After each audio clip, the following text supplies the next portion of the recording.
Alors, nous voici. Tag? Oh, ben, dans le fond, on continue. On continue. Vincent Fournier. Il est vrai que McKenna ne semble pas performer comme on s'attendait. Se pourrait-il que le fait d'avoir joué dans le junior canadien rend plus difficile l'adaptation à la NCAA? Non, parce que en général, les joueurs qui arrivent de la NCAA, les joueurs américains, ils vont soit avoir joué dans les écoles secondaires américaines ou dans la USHL. Mais c'est vrai. Alors, c'est du calibre beaucoup moins élevé que le hockey junior canadien. Alors, autrement dit, Gavin McKenna, selon moi, était encore mieux préparé que les joueurs américains de la USHL. Jeune. Oui, il est plus jeune. Ça, c'est sûr qu'il n'a pas encore 18 ans. Et puis, je reviens toujours à l'exemple de Macklin Celebrini qui cartonnait à 17.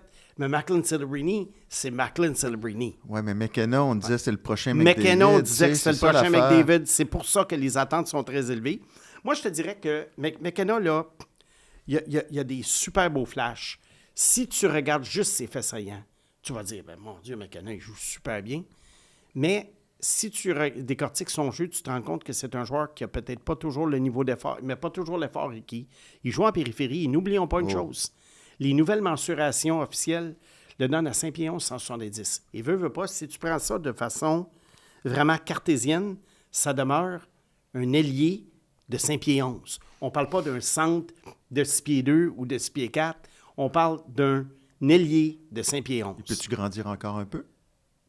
Je ne sais pas, mais il est pas vieux, là, 17 ans. Oui, mais à 17-18, oui. As-tu une barbe? Ça, c'est sûr. C'est sûr qu'il faudrait surveiller. On regarde surtout le père dans ce temps-là. Puis quand tu disais les nouvelles, il était mesuré à combien avant? 6 pieds. OK. Hein? Ouais. Il est rapetissé. Bien, c'est les mensurations officielles, c'est 5 pieds 11. Okay. Alors, peu importe, le fait, c'est que l'écart s'est énormément rétréci entre lui et les autres. Un dont je vais parler éventuellement, Ivar Stenberg, un Suédois. Qui est en train de le dépasser? On va en reparler. OK.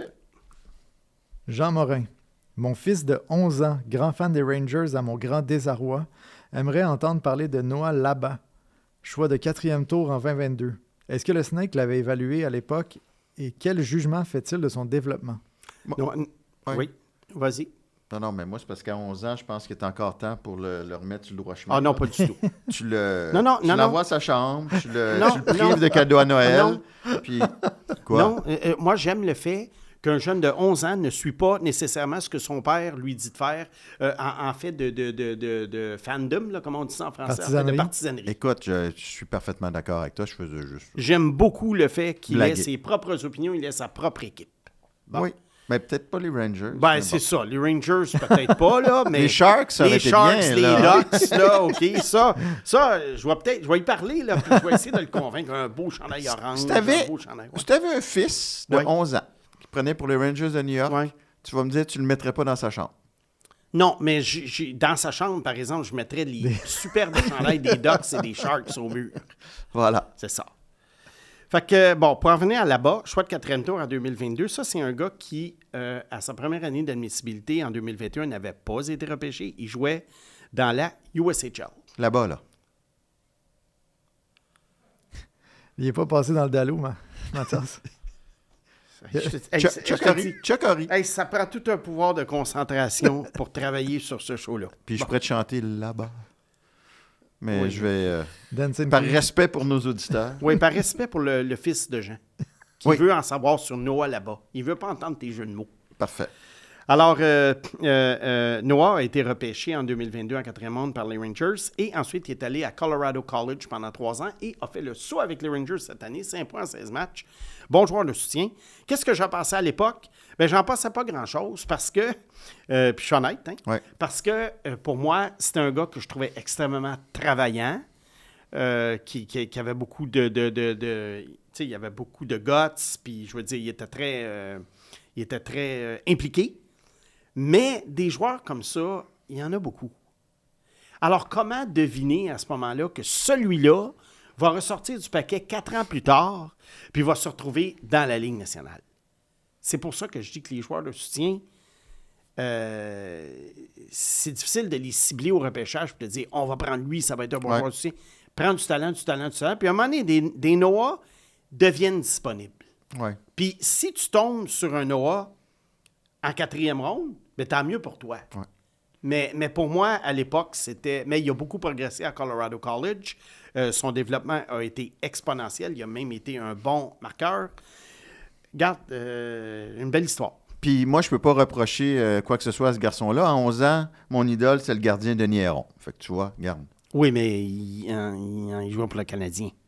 C'est pas quand il jouait pour Pittsburgh que tu l'aimais. Mais à 11 ans, là, c'est sûr, là, j'avais pas accès à grand-chose d'autre non plus. Ça, c'est vrai qu'en 1980, on ne pouvait pas se taper les 82 matchs des Oilers d'Edmonton. Et les Sharks de San Jose n'existaient pas.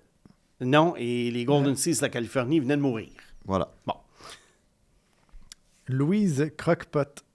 Ah, OK. J'espère que je ne suis pas en train de briser son nom. J'espère pour toi. Ça peut être dangereux pour les blessures de faire jouer un joueur de 18 ans des 25-26 minutes par match. Schaefer a beau être dominant pour son âge, je serais bien surpris qu'il joue autant de minutes toute l'année. Surprise. Oui. Ouais, je relis là. Regarde. Moi aussi, je serais étonné qu'il joue 25-26 minutes par match. Ça a diminué, là, dernièrement. Ça a diminué aussi, son temps. Il y a plus de 21-22.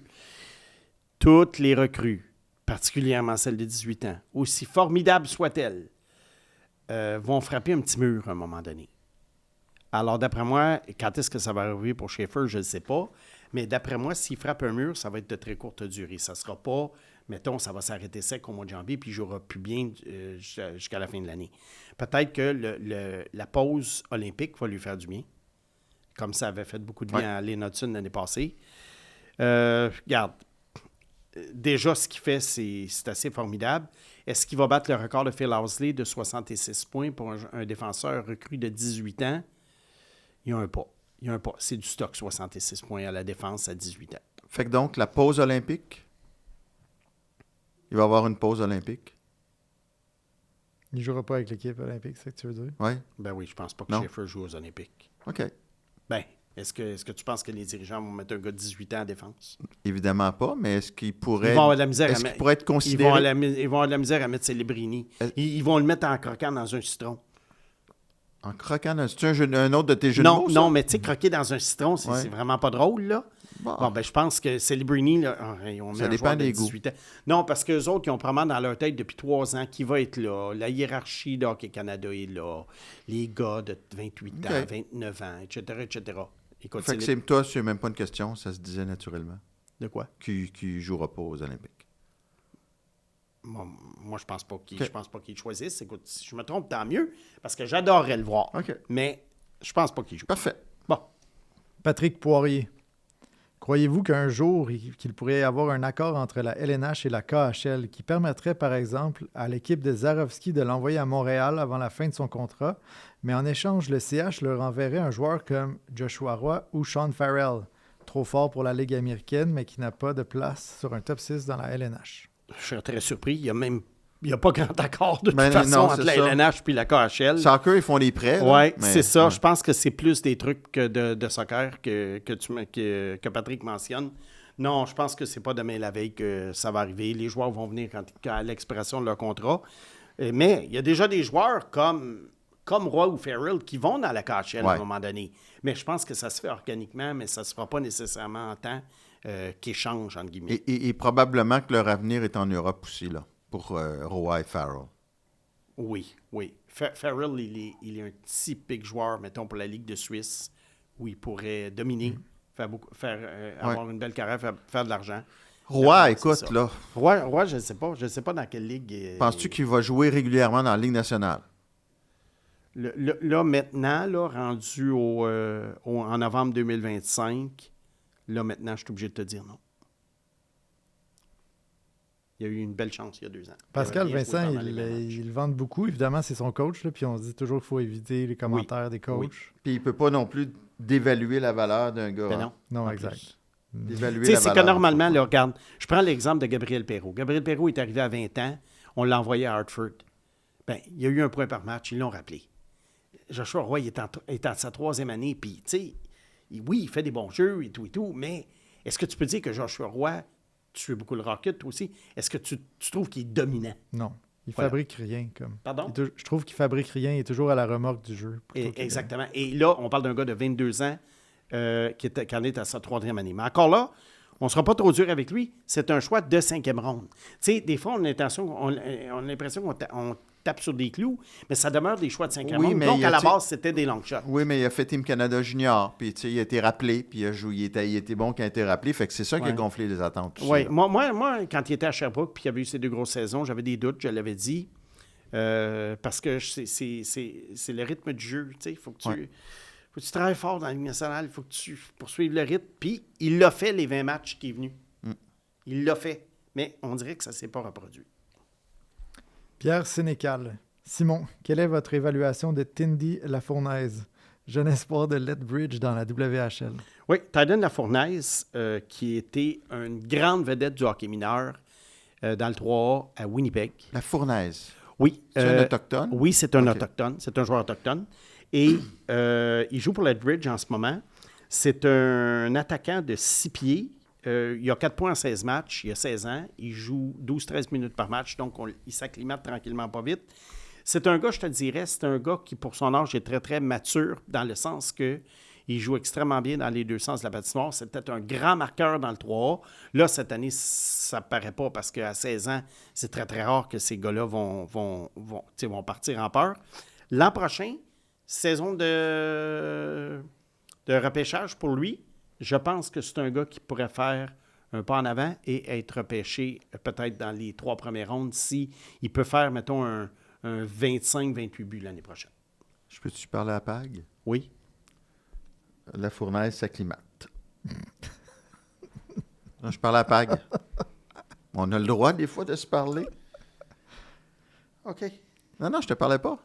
OK, suis-là. Il manque pas de bûches dans votre foyer, en tout cas. Attention, pas pendant qu'il est en train de boire de l'eau. Il va s'étouffer, le pauvre. Regarde-le. Il va pleurer. Ah ouais, Pag.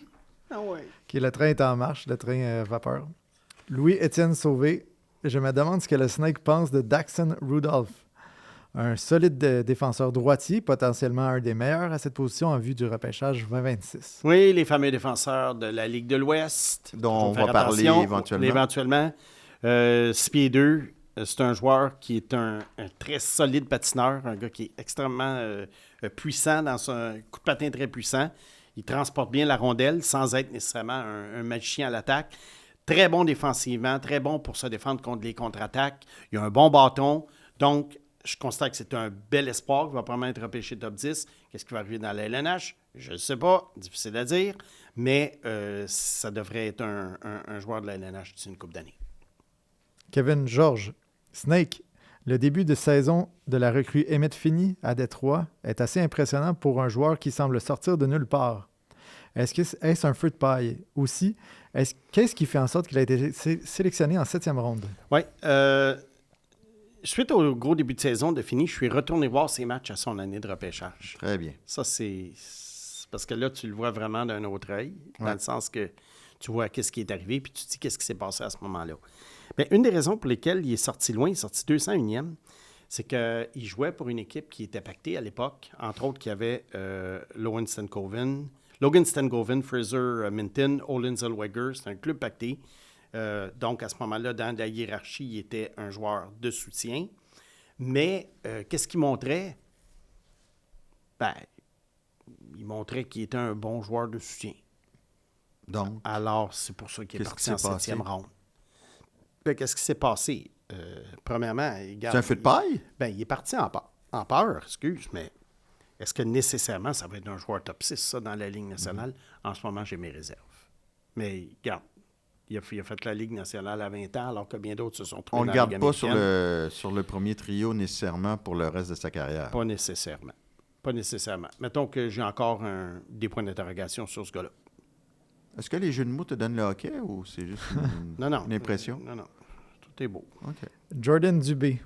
Simon, comment fais-tu pour évaluer le coup de patin d'un espoir? Vitesse du patin, agilité à faire des changements de direction ou rapidité des mains versus la rapidité du patin? Bien, merci, Jordan, d'avoir répondu à ta propre question. Les 3. OK. Ah oui? Simple de même. C'est simple de même. Est-ce que tu veux ajouter quelque chose, toi? Non. Toi? Okay. Ben, c'est comme, je l'ai, moi, je l'analyse instinctivement, mais j'ai pas d'explication à mon analyse. Mais il l'a bien expliqué, Jordan. Ouais. C'est exactement ça. Bravo, parce que, Jordan. tu sais, j'ai regardé Keaton Verhoff, j'en ai parlé, je suis allé le voir en personne. C'est un gars qui est extrêmement habile à passer de gauche à droite, en avant, en arrière. Puis tout ça se fait de façon tellement fluide. Ça, c'est quelque chose qui est très important pour moi. Parce que la vitesse brute en ligne droite, c'est bien, mais il ne faut pas que tu aies des œillères non plus. Ça peut ne servir à rien. C'est ça que je veux dire. Ça peut ne servir à rien. Tandis qu'un coup de patin qui est extrêmement fluide, ça, c'est important. La rapidité des mains versus la rapidité... Oui, il y en a qui sont plus vite qui manient la rondelle. On dirait que je n'analyse pas, moi, les outils séparément. Oui, tu regardes ça. Je regarde d'un bloc. Comme toi. Je parie comme toi. Puis là, je me dis, est-ce qu'il y a un équilibre? Est-ce que les forces l'emportent sur les faiblesses? Voilà. Fait que de décortiquer juste le coup de patin, je fais pas ça. Il y a des gens dans le hockey qui sont extrêmement techniques, qui peuvent te décortiquer là, la façon... un joueur s'en va dans le coin de la patinoire, puis il va analyser la façon dont le gars tourne les poignets. De gauche à droite pour aller récupérer la rondelle ou empêcher l'autre de récupérer la rondelle. Il y en a là, des recruteurs, ils vont être juste sur la bande puis ils vont regarder ces trucs-là. Ça, je l'ai vu, puis j'ai parlé à une personne comme ça. Écoute, regarde, c'est bien. Tout le monde a sa façon. L'important, en bout de ligne, c'est d'être capable de faire une évaluation la plus juste possible. Exact. Qui a raison, qui a tort? Moi, tu pars de Montréal à Québec, que tu prennes l'autoroute 20, la 40 ou que tu prennes les petites rues, l'important, c'est que tu te rends. Les petites rues, c'est plus long, là, mais bon. Non, mais l'important, c'est que tu te rends. C'est sûr. C'est ça. Jeans Plante. Je me demande ce que Mathias et Snake pensaient à l'époque de Green Unit de l'Armée rouge, soit Krutov, Larionov, Makarov, Fetisov, Kazatonov. Moi, il m'avait bien impressionné à Rendez-vous 87 et à la Coupe Canada la même année. Pour les plus jeunes, c'était un quintet russe qui était absolument formidable, qui a fait l'objet d'un film, je crois, même, qui est disponible sur les plateformes. Les 5 ont joué dans la Ligue nationale, mais à divers niveaux de succès. Krutov, qui est décédé d'ailleurs il y a quelques années. Fetisov, Kazatonov, c'était une paire, je te dirais, qui était... c'était comme des tours jumelles. OK? C'était comme des tours jumelles. Imaginez... écoute, peut-être le duo qui se rapproche le plus dans les lignes nationales à l'époque, c'était quand Nashville avait chez Weber puis Gary Suter. Ryan Suter, excuse. Un peu ça. Makarov, Larionov, Krutov a été longtemps considéré comme le meilleur trio au monde. Ils sont arrivés dans la Ligue nationale à un âge plus avancé. Alors, c'est sûr que, bien qu'ils aient été bons, ils n'étaient plus à leur apogée. Et il y avait une adaptation quand même à faire parce qu'ils sont arrivés, ils ont été parmi les premiers joueurs russes qui sont arrivés légalement. Sans s'être sauvés de leur pays. Larionov a quand même eu un certain succès. Larionov a eu un certain succès à Détroit. Aujourd'hui, il est entraîneur en Russie.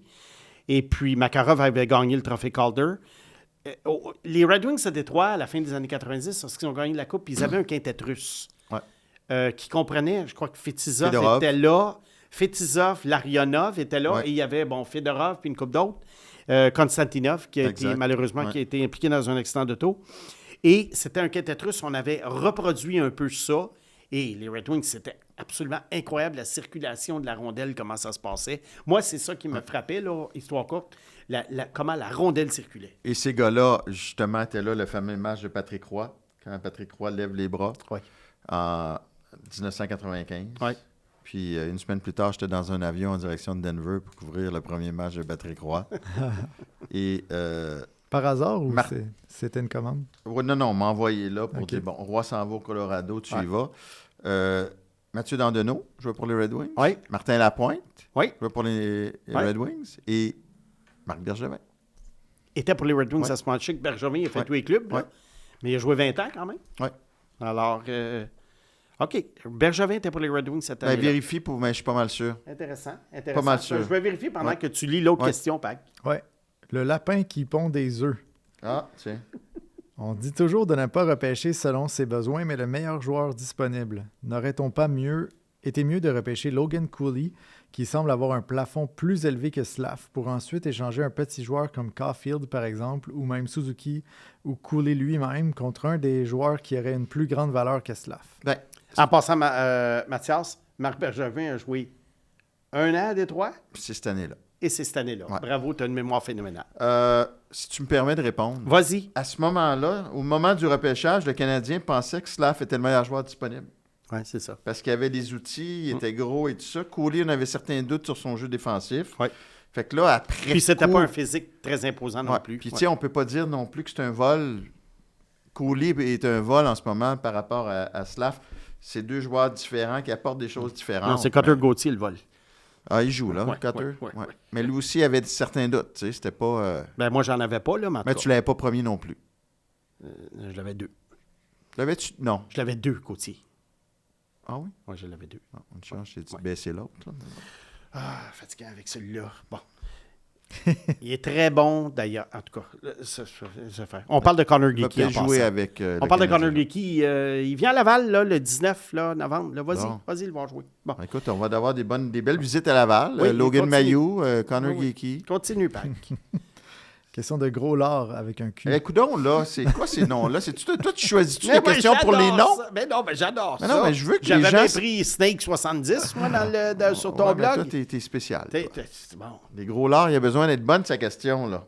Il écrit avec un cul, fait que peut-être que je le prononce pas bien. Là. Gros lark. Enfin. Snake, comment se fait-il que William Eklund ne soit plus sur le premier trio en compagnie de Celebrini et Smith? Il démontre clairement ses habiletés offensives depuis plusieurs matchs. Il me semble qu'il serait une meilleure option que Toffoli, non? Ouais, je pense qu'on essaie de mettre un vétéran avec Il n'est pas blessé, Celebrini et Smith. d'ailleurs, là? Oui, il est blessé avec Lund. Mais je pense qu'on essaie de mettre un vétéran, là, le traditionnel, un vétéran avec deux jeunes. Toffoli. Oui, Toffoli. Toffoli, quand même. Il va bien, là? Oui, il fait un bon travail. William Eklund, si tu regardes ce gars-là jouer, puis tu te demandes pourquoi il n'y a pas plus de points.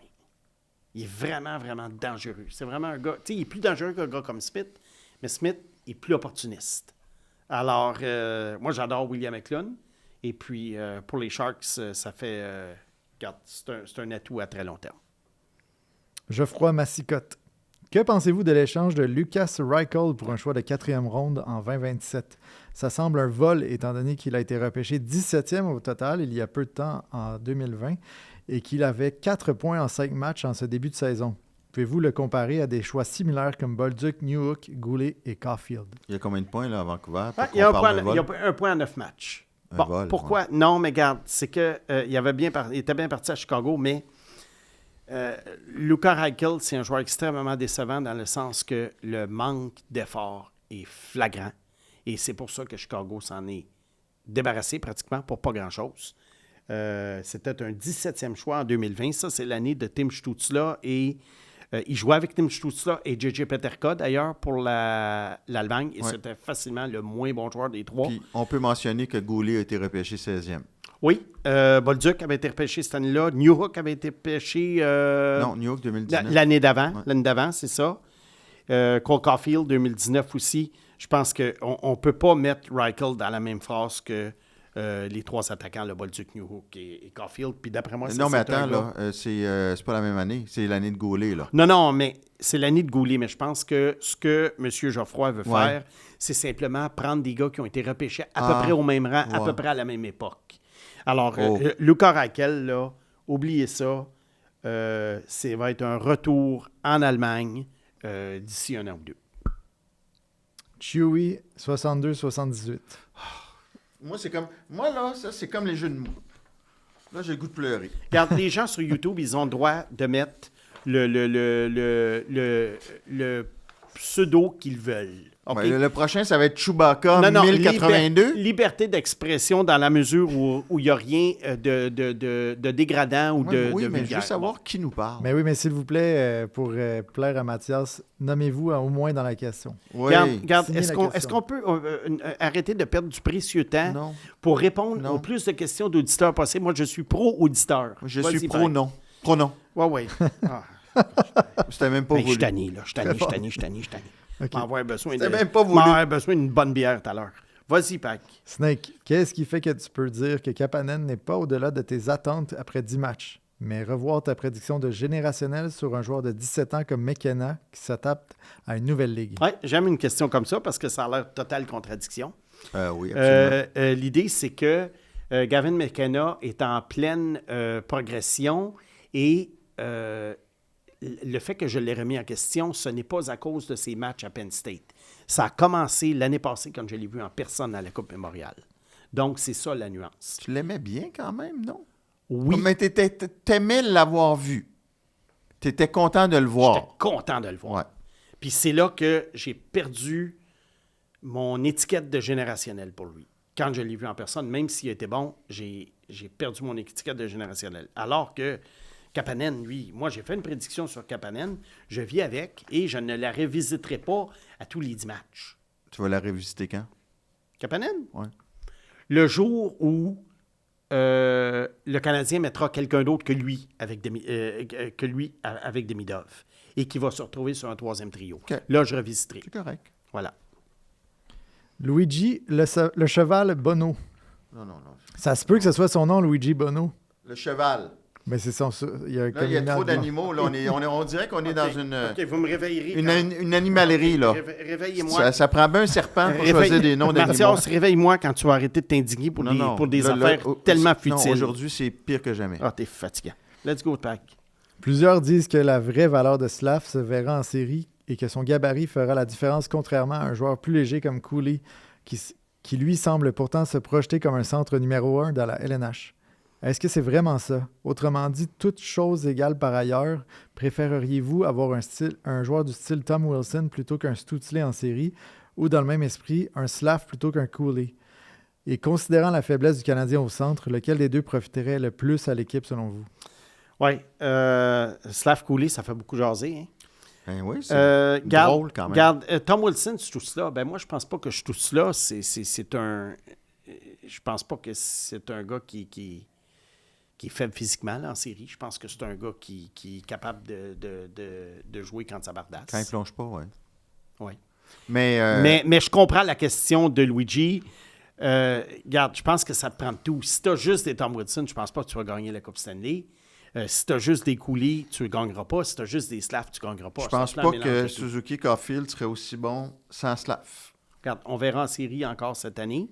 Et puis, on essaiera d'isoler Slav dans l'analyse puis de voir dans quelle mesure il bénéficie. Dans quelle mesure Suzuki et Caulfield en bénéficient, pas nécessairement sur la feuille de pointage pour Slav, mais essayer de voir les subtilités. Parce que pour le moment, ça serait vraiment l'utilité numéro 1 de Slav et non sa production de points au début. Puis là, on parle de deux équipes qui sont à peu près à la même étape de la reconstruction. Oui. Puis, excuse-moi, Utah n'est pas au premier rang du classement général non plus. Là. On dirait que c'est comme... Ils n'ont pas perdu de match de l'année. C'est juste parce qu'on les a affrontés cette semaine. Ouais. Oui, c'est ça, je pense. Ouais. Bon. Renaud Hamès. Bon. Question pour vous deux. Shane Wright contre Reinbacher. Le faites-vous?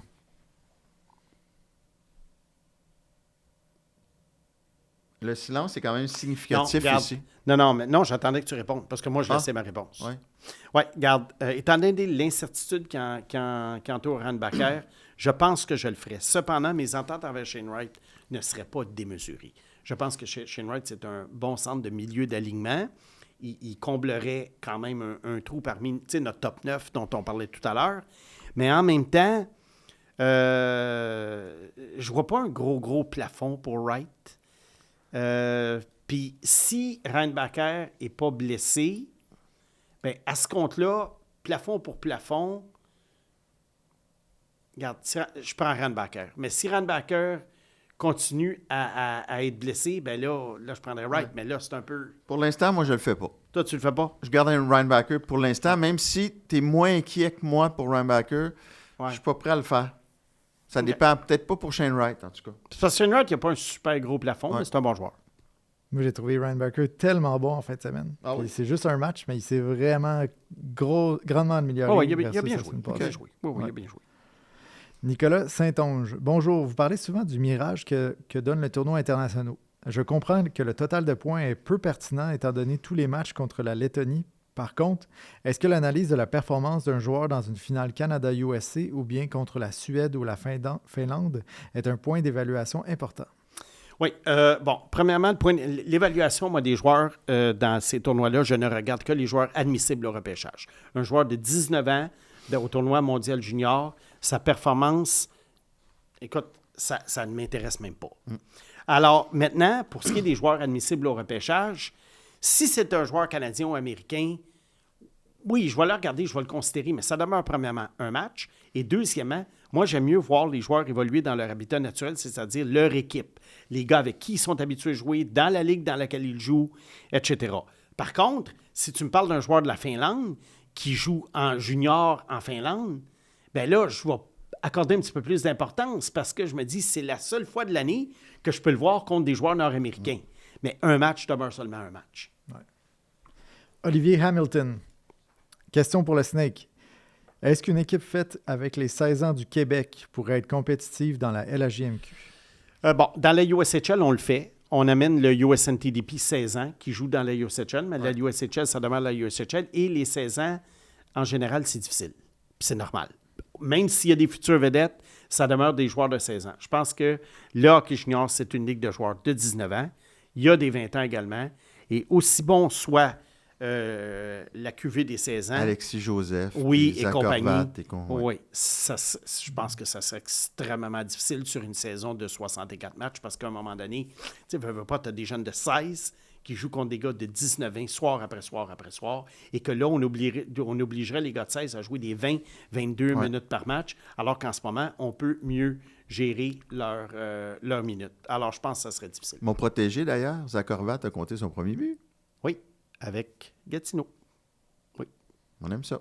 Oui, j'espère qu'il va jouer. Je vais le voir jeudi, vendredi. J'espère qu'il va jouer au moins des 2 matchs. On gère ça tranquillement. Comme je te dis, les joueurs de 16 ans, là, on gère les minutes. D'ailleurs, question un peu business, là. Est-ce que vous pensez que ça se pourrait, étant donné que c'est tous des clubs privés dans la LGMQ, tu mets ce marché-là, cette équipe-là des 16 ans du Québec, ça serait pas une ville en particulier, Le USNTDP est basé au Michigan, dans la région de Détroit. Alors, il faudrait que tu bases cette équipe-là en quelque part. Peut-être, regarde, une équipe de 17, peut-être, ça pourrait se faire. Trois-Rivières, c'est plus central. Oui, mais là, oublie pas, Sean Whittingham a des droits territoriaux. Alors, je ne sais pas. Je ne sais pas qu'est-ce qu'on pourrait faire avec ça, mais je pense que c'est pas pour demain. Peut-être ponctuellement, genre. Une fois à chaque 3 mois, tu fais un match baromètre ou quelque chose de même. À 17 ans, ce serait bon pour le développement, je pense, des hockeyeurs au Québec. Comme on fait avec les USNTDP. 16 ans, c'est pas mal jeune. Alexandre Proux. Suite à la question Celebrini ou Schaefer et à l'affirmation du Snake que si ces 2 joueurs étaient réunis chez les Sharks, ils seraient le meilleur duo attaquant-défenseur de l'histoire. Je vous pose la question, la colle suivante. Celebrini, Schaefer ou McKinnon-McCarr? Ah! Oh! Regarde, il y a un duo qui a 7-8 ans d'avance sur l'autre. Une autre question qui fait mal? Oui, non, mais moi, ça me fait pas mal du tout. Moi, je crois que le duo Celebrini-Schaefer va être meilleur que le duo McKinnon-McCarr. Ah oui? Oui, et j'adore Cale Makar, tu sais. Wow! Tu sais, je suis le fan fini numéro 1 de Cale Makar. Et d'après moi, Matthew Schaefer va devenir éventuellement un meilleur joueur que Cale Makar. Okay. Ça, je l'assume. Ah oui, hein? Parce que Makar, tu sais, c'est un de mes espoirs préférés des 25 dernières années. La barre est haute. OK. La barre est haute. Mais as-tu vu Celebrini, toi? Oui, mais j'ai vu McKinnon aussi, là. Oui, c'est sûr que la barre est haute, Mathias. C'est sûr qu'elle est très, très, très, très, je suis pas en train de dire que tu es... Mais je pense que Celebrini-Schaefer va devenir éventuellement supérieur à McKinnon-McCarr. Ouais. En train de dire Nate que Dogg. Quoi? Il est gros, le Nate Dogg. Bien plus que Celebrini. Ouais. Dans ça, c'est pas le même type de... Ouais. Pas en train de dire que tu es un William McLean, là. En tout cas. Vas-y. Stéphane Lacasse. Mais tu veux pas te prononcer, Mathias? Quoi? Sur la question. Ah... Elle est difficile. Difficile. Puis, lui, cette espèce de serpent-là, on va arriver dans 8 ans, puis il va avoir eu raison encore, tu sais. Fait que c'est un peu fatigant. Mais écoute, moi, je suis un peu plus conservateur que lui. Je vais y aller encore pour McKinnon et McCarr, parce que je me dis que le plafond est tellement élevé qu'eux, ils doivent l'atteindre. Tandis que les autres l'ont atteint, puis c'est déjà très élevé. C'est sûr qu'ils ont 7-8 ans d'avance. Ouais. Stéphane Lacasse, est-ce que Tynan Lawrence pourrait décider de venir jouer à Chicoutimi en cours de saison? La USHL demeure une ligue en attendant la NCAA et Lawrence n'est pas admissible avant 27-28 à BU. Pourquoi il décide de rester aussi longtemps dans la USHL? Regarde, je ne sais pas pourquoi il décide de rester aussi longtemps. Tynan Lawrence, qui a été repêché par Chicoutimi et qui est un top espoir pour le prochain repêchage. On parle de lui comme étant peut-être le meilleur centre disponible. Il y en a même qui l'ont classé 3e dans leur classement en ce moment. Il y en a qui l'ont 5e. Tout le monde l'a dans son top 10. C'est sûr que c'est tout un espoir. Il a joué à 16 ans dans les USHL. À 17 ans, il est encore dans les USHL. Et, comme le dit Stéphane, il va devoir jouer encore dans une ligue junior l'année prochaine. Est-ce que ça va être à Chicoutimi? Est-ce que ça va être ailleurs? Est-ce que ça va être dans les USHL? Je ne sais pas. Je n'ai pas d'informations là-dessus, mais c'est sûr que c'est rare qu'un joueur va jouer 3 ans dans la USHL avant d'aller à l'université, alors que ses droits appartiennent à une équipe junior. Mais c'est la décision que Lawrence a prise. Parlant d'espoir, là, Ouais. ça doit commencer à jouer du boulier à Calgary, là. Ah, Tu le sais, comme- Tankathon! Oui, comme à Montréal, on a fait pendant un certain temps. Le Calgary, ça doit faire Tankathon, hein? C'est pas mal sûr. C'est pas mal sûr, oui. Eux autres, ils aimeraient ça, McKenna. Puis les Sharks y ont arrêté, là. Ouais, malheureusement pour toi. Sébastien Houd. Dans une réalité parallèle où Lafrenière et Kakko amorcent leur carrière dans une équipe en reconstruction comme le Canadien, avec des opportunités importantes, alors que Slavkovski et Caulfield débutent chez les Rangers derrière des vétérans établis. Selon vous, comment leur trajectoire respective évolue? Bonne question. Oui, ça sonne toute une. Bien que je ne voyais pas Lafrenière aussi grandiose que les analystes de l'époque, bien que Kakko, quand je suis revenu en arrière, j'ai réalisé que je l'avais surestimé en regardant ses matchs de son année d'admissibilité quelques années plus tard, il en demeure pas moins que je crois que les Rangers ont mal géré ça. Ouais. OK?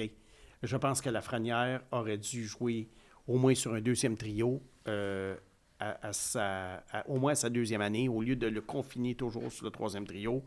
Je crois que Kakko, on l'a un peu étouffé. Il a perdu confiance en lui. Slavkovski et Caulfield se retrouvent dans cette situation-là à New York. Peut-être qu'on aurait fait la même chose avec eux. Caulfield ne serait peut-être pas aussi performant, quoique c'était tout un marqueur de but. Puis un marqueur de but, à un moment donné, ça vient que ça se démarque. Mais je ne sais pas pour Slavkovski et Caulfield, mais je peux dire pour Lafrenière et Kakko, je pense qu'elle est arrivée à Montréal à la même époque. Je pense qu'ils seraient meilleurs que ce qu'ils sont en ce moment. Mais Kakko, ce qui est fascinant, c'est qu'on a vraiment c'est sa performance au championnat du monde qui a influencé. Ouais. Et tu regardes sa production de points. Beaucoup de points en début de tournoi contre les petites équipes. Voilà. Puis il jouait quasiment à pu dans les rondes de médailles. Voilà. Il faut faire On bien s'est laissé attention à ça. Ça berner revient par ça. à la question tout à l'heure du monsieur qui parlait de la Lettonie, les points contre la Lettonie. Attention. Tu sais, je parlais de Michael Hage, 17 points en 12 matchs.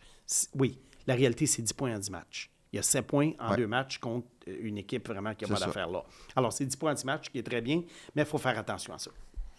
Martin Desgagnés. Salut à toi, grand sage reptile des projections d'espoir. Ah. En attendant... C'est toi, ça? En entendant parler de McKenna dernièrement, je me demande pourquoi des gars comme McKenna et Bédard ont été vus comme des générationnels pendant que Celebrini et Schaefer n'étaient pas vus de la sorte.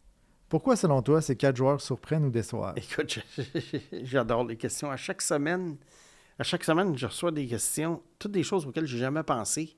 Puis je lis ça, puis je me dis, ben voyons, c'est évident. Tu sais, penser à des choses comme ça. J'adore la question. Tout est question de la perception qu'on a d'un joueur habituellement vers l'âge de 14-15 ans. Il y a des joueurs à l'âge de 14-15 ans, lorsqu'ils sont dans le midget, Lafrenière était le cas, on ne le percevait pas comme générationnel, mais on le voyait très, très, très haut. On dirait que c'est très, très difficile pour les recruteurs d'enlever cette étiquette-là d'un joueur. Ouais. Et McKenna et Bédard étaient perçus comme des générationnels à 14-15 ans, et là, ça continue toujours à dire « Ah, ben c'est un générationnel ». Et ces gars-là ne déçoivent pas quand même dans le junior.